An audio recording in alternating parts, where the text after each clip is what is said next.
மயிலாடுதுறை மாவட்டம் மயிலாடுதுறை அடுத்த குத்தாலம் பஞ்சுக்கார செட்டி தெருவில் எழுந்தருளிருக்கும் பாலதண்டாயுதபாணி குத்தாலம் காந்திநகர் பாலசுப்பிரமணிய சுவாமி ஆலய பால்குட காவடி திருவிழா இன்று மிக விமர்சையாக நடைபெற்றது.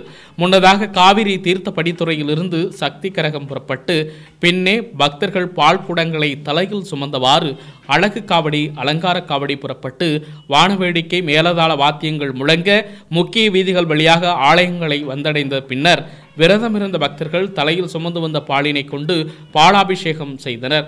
தொடர்ந்து மகா தீபாராதனை காண்பிக்கப்பட்டது. இதில் சுமார் 1000க்கும் மேற்பட்ட பக்தர்கள் கலந்து கொண்டு சுவாமி தரிசனம் செய்தனர்.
சில 18 20